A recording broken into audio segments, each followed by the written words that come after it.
What is up, guys, and welcome back to a brand new video. Today, once again, we have some F1 2017 gameplay for you guys to drill over. This time, David Greco is taking us around the Singapore Grand Prix in the rain once again. So he really loves to put himself under the pressure. He loves to put himself through a bit of misery. So and he's doing that all for our enjoyment. So let's go to the gameplay now and see what Singapore is like in the wet. Joining me on this very wet day is a man who's no stranger to driving in miserable conditions. Anthony Davidson, you've driven open cockpit, you've driven sports cars. How does the wet weather experience change between the different disciplines? Well, I wouldn't say there's much difference in all honesty. You know, besides the terrifying closing speeds you find in sports cars with the different categories all sharing the same track, driving in the rain is, well, driving in the rain. Of course, the biggest difference between the two is the closed cockpit versus the open cockpit. You get the luxury of staying dry in the sports car, but if your screen ever gets dirty, well, that's a pit stop, not just wiping your visor or pulling away a tear off. But most of the time, you know, they're both as miserable as each other, to be honest. Okay, here we go. I know what you can do. Don't let me down. Thank you, Jeff. I'm sure we've got the right man in the box to not let you down here. But here we go, ready for the start. I'll let you guys enjoy the first few corners without me talking.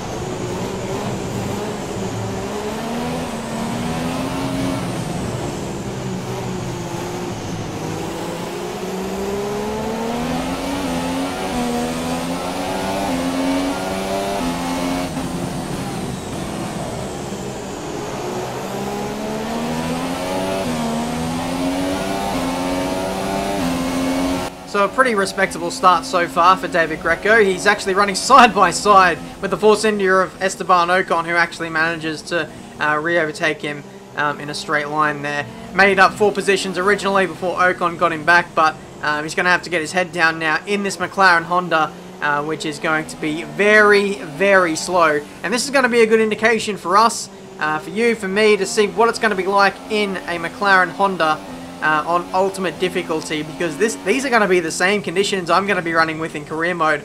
And David is a better driver than me, much better. He's at least I'd say half a second faster than I am per lap. So if he's struggling in this car, then who knows how bad it's going to be for me.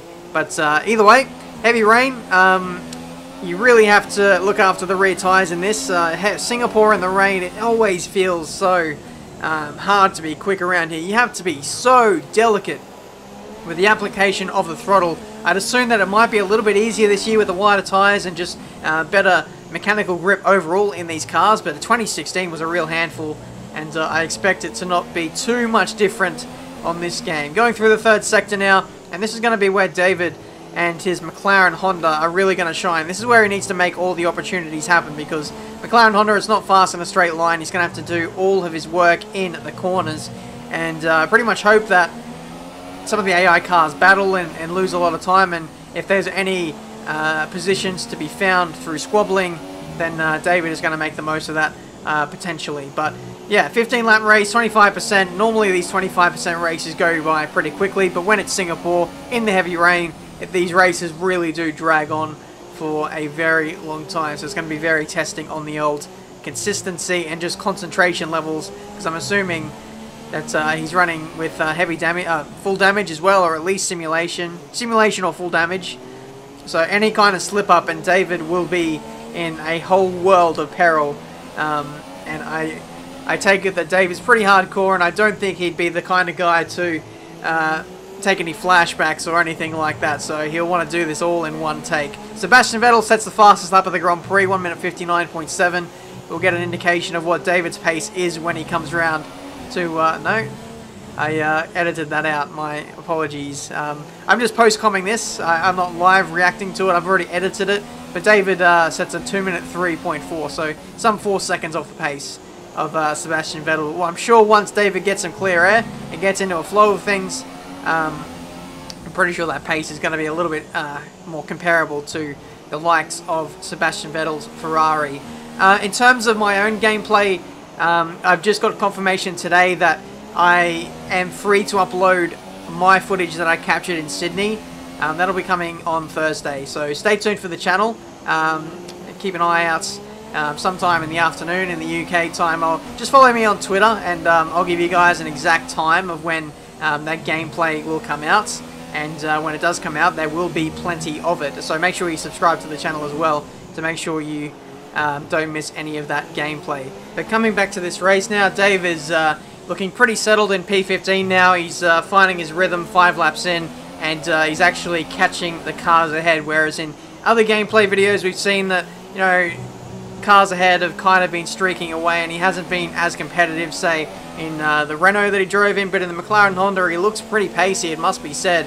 Looks like the AI might be struggling quite a bit as well. They are running in a bit of a train, and the next person on that list for Dave is Sergio Perez, and I don't imagine that Force India is going to be too strong in the wet at Singapore, a very technical, twisty kind of track, and Perez is really struggling for the traction now. David, round the outside, bit of contact, and I think he might have potentially lost a bit of his front wing.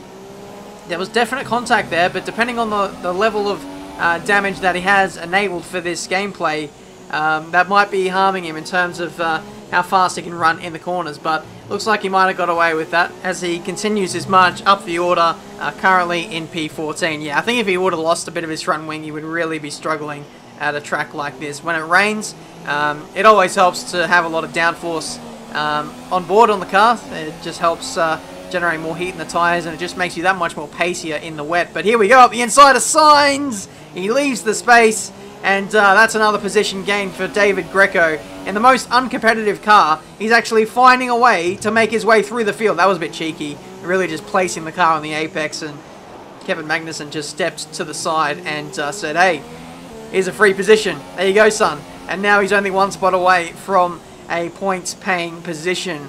What an amazing drive this is so far. I can't really comprehend, or I can't really put it in words, how difficult it is in these conditions and how disciplined you have to be to make sure you don't get ahead of yourself. You don't put on the power too early. You don't try and be too brave under brakes, because it's so easy to lock up, so easy to lose the back end in these conditions. And it really is a testament to David's skill here, how well he's able to get this car through the field. I know it seems like I'm a bit biased, but given that I've done Singapore in the wet a lot, it is very, very hard to make gains on the AI in these conditions, especially on 2017, where it seems like it's a little bit harder, especially as well since he's running with a default setup. But we carry on to lap 8. Dave gets a bit of a drift on through the final corner, and he loses a little bit of ground to Daniel Kvyat.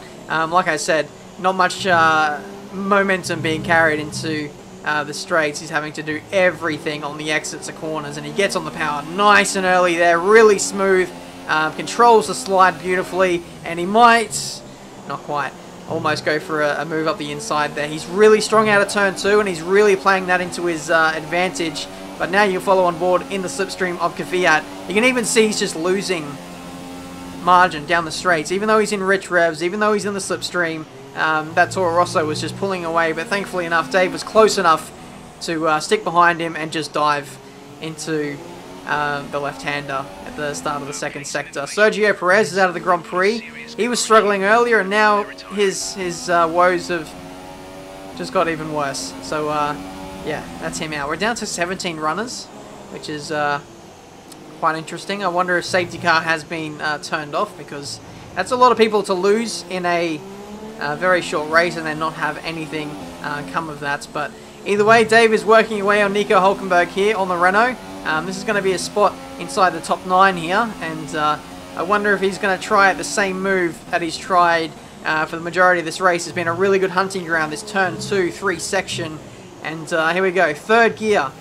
Very high gear to be running through that corner, but it reduces the wheel spin. He short shifts up to 4th, and then 5th again. He's close enough, and he goes for the dive. It's 9th place, and what a move that was from David Greco. He is really on a charge here in this Singapore Grand Prix. We carry on to the penultimate lap, and he's caught the next group of cars, the Williams and the Haas of Romain Grosjean. Yeah, I mean, if he gets any further than this train, then that is just absolute driver of the day stuff. Up the inside, Don't mind if you do. And that's P8. I mean, he is driving as Fernando Alonso, and this is like a Fernando Alonso kind of recovery drive, you know, from the back of the field. Maybe he has had a grid penalty, and now he's just absolutely playing himself into the race beautifully. But yeah, here we are on the final lap. I'll let you guys enjoy the rest of this race with just the game sounds.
So here they come now, out onto the podium. Wherever you go, anywhere in the world, the prancing horse flags are dominant in the grandstands, and they're out in force again today. It's Ferrari on the top step once more. So there we go, guys. That has been the gameplay from Codemasters, David Greco in the McLaren Honda. Absolutely awesome drive, it must be said. I think he pretty much got the maximum that you could achieve in that McLaren Honda. 5th place. And the only people ahead of him were the Red Bulls, the Ferraris, and the Mercedes. Oh, sorry, he got 6th place in the end. So he goes from 20th to 6th in a 15-lap race, heavy rain, in a McLaren Honda with no assists. The ultimate difficulty, and that is probably one of the best drives you will see on F1 2017. Hopefully you guys have enjoyed this gameplay video. Once again, shout out to Codemasters for sending it to me early and allowing me to make a video for you guys to get it out on time this time. So that's a big plus. But like I said, I've got my own gameplay heading your way on Thursday afternoon. So make sure you subscribe to the channel to see that gameplay as soon as it drops. Leave a like on this video as well if you enjoyed. And until the next one, guys, I'll see you next time.